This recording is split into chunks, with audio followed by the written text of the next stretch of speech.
Well, hello again. It's time for some writing, and our theme for our writing today is the zoo. Our learning intention is that good writers can create an interesting narrative.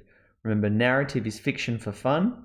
Narrative is when you can make up a crazy story. It could be inspired by some real events. When I was thinking about the zoo, I got to thinking about a story I know about a real orangutan at the zoo. His name is Malu, and just like this news article says, he made his second escape. He has escaped from his zoo habitat twice, this cheeky monkey, this cheeky ape, not a monkey, but a cheeky ape, Malu. And here is a picture of Malu on one of his birthdays, and he's got some celery there, he's got some bananas, and he's got these gorgeous little cakes, and it looks like they're made with beans to be a candle. I know that he likes bananas, so I'm going to use that in my story. When you're thinking about your zoo story might be different. In your zoo story, you might decide to run away and live at the zoo with the animals. Your story might be from the perspective of an animal that's in a zoo where there's not much space, and you might not like being in that zoo as an animal. Or you might like being in the zoo as an animal and have lots of animal friends. You might write a story where your family buys a new house, but when you arrive at the new house, Mum or Dad haven't bought a house, they've bought a zoo. And so you need to become a zookeeper to look after the animals. That would be a fun story as well. Well, let's talk a little bit about my story again so I can tell you my example. You can borrow some of my ideas. I'd like you not to steal every word that I've written, but you can steal my ideas and be inspired by them. Because it's good to be inspired, but not good to copy everything. When you do your plan today, you might draw just a quick Who problem solution plan today. Just like my one here. I drew a Who problem solution plan, and I'm going to use any lined paper that I have at home or even a scrap paper. To make the Who problem solution box, you just draw a big rectangle, break it into 3 bits, and have a W for Who, P for problem, and S for solution. You need someone to be in your story, or something. It might be an animal. You need a problem in a narrative. So maybe the tiger gets out, or you get to the zoo and you're a zookeeper, but there's no food at the zoo. So you need to fix that problem.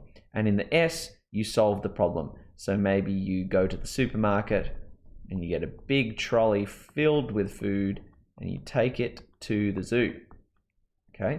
Now, this lesson is not just for the preppies, grade 1s, grade 2s, grade 3s, grade 4s. It's for the 5, 6s as well. You might plan a bit of a plot mountain plan, and you might have a conflict, then start to resolve, and then have a stronger conflict with building tension right to the climax of your story. Okay? We talked about plot mountain, kids, who I've taught, so you know how to build a very strong narrative. Okay. I think if you copied my idea about the Malu, it would be really funny in the problem, grade 4, 5, 6s, even some grade 2, 3s who'd like a challenge.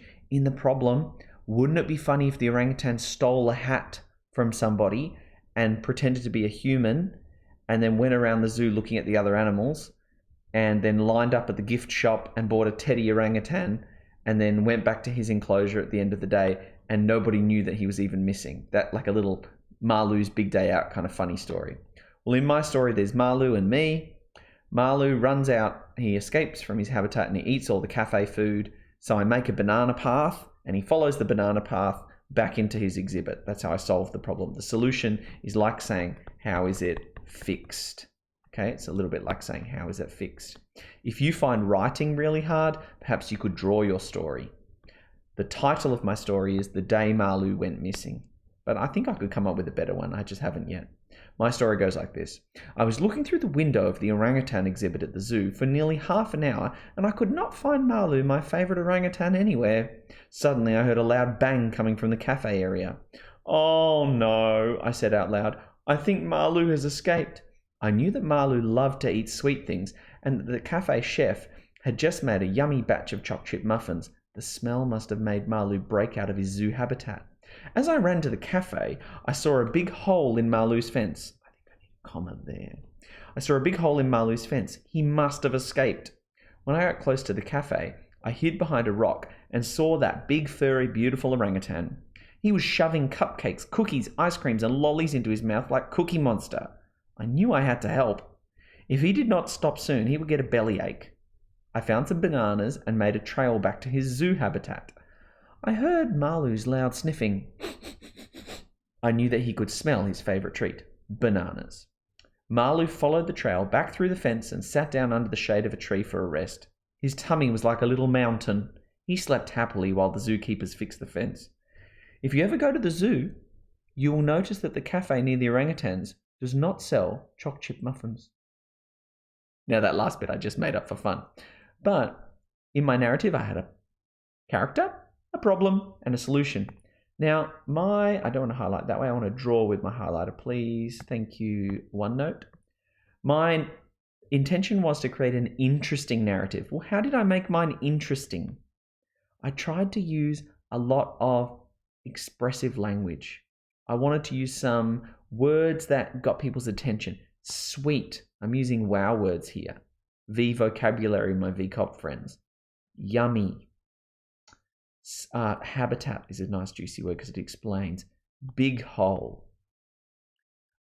Hid behind a rock. Big, furry, beautiful orangutan. Shoving. It's like a good action word, isn't it? Into his mouth like Cookie Monster. Simile there. Get a bellyache. Found some bananas, made sure. I heard loud sniffing. I'm describing the sniffing. Favorite treat. Bananas. Followed travel. Sat down. He's talking was like a mountain. That's another simile. He slept happily.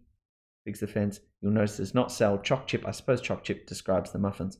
So I've got quite a few words in here to give more detail to my writing.